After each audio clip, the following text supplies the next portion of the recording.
So I'm Nate Villegas. I'm a keyboard player, musical director, producer. My earliest memory of music was like Saturday mornings. We would clean the house and one of my sisters would inevitably put on like some gospel record that was like Kirk Franklin or John P. Key or something, you know, some sort of gospel record.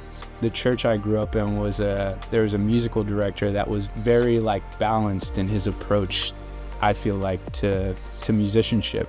And so, you know, it was like you had to be able to read, but then you also had to be able to play with your ears open to create these moments and to create a flow. I find myself bringing that kind of approach into a lot of the things that I'm, you know, working on, and having this, you know, polished, arranged, part-oriented kind of style, but always, even within that, playing with your ears open and looking for moments, just creating something that's organic and it's true to the music and true to the artist's vision.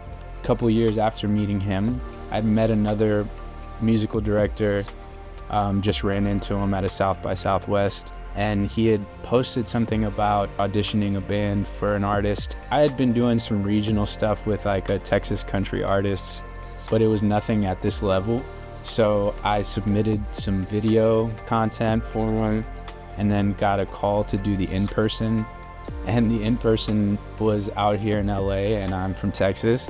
So I just kind of, on faith, just flew myself out, did the audition, found somewhere to stay, did the Airbnb thing, got called back, and started touring professionally, like with them. And that developed these relationships that, you know, 5-6 years down the road, I'm still like benefiting from.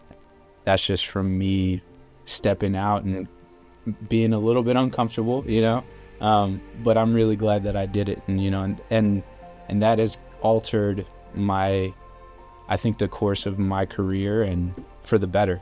Being a student is a thing that I try to apply to my life every day as far as being in this industry, because things change constantly and new technology is coming out and people produce different ways now. So it's like being a student of producers, being a student of, you know, engineers, of players, being a student of like good leaders.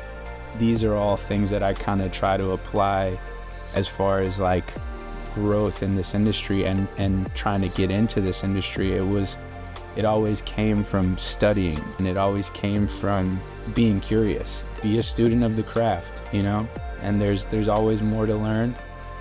I just remember using like a MIDI controller with some gaff tape on it and some markings, and that's changed over the years. You know, sometimes it's like a keyboard one and just MIDI keys, and you just bank through the songs that way. And I've used like the iPhone situations where you create like little templates and things like that, and that makes it way more stressful to me versus having something that's like hardware that's just patched in, and you know, when I push this button, it's gonna work.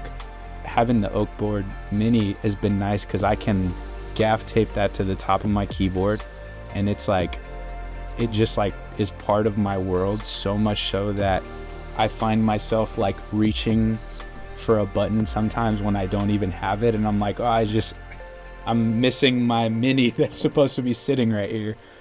It's made it so much easier as far as like a visual landing point for me, because as far as performance goes, there are certain things that like you start to just commit to muscle memory, and it's like playing different keyboards and looking at different things, and also it's very clear and backlit for dark stages and all that stuff. Like, it's just been helpful to kind of condense what I'm looking at into something that's really simple, which is extremely helpful.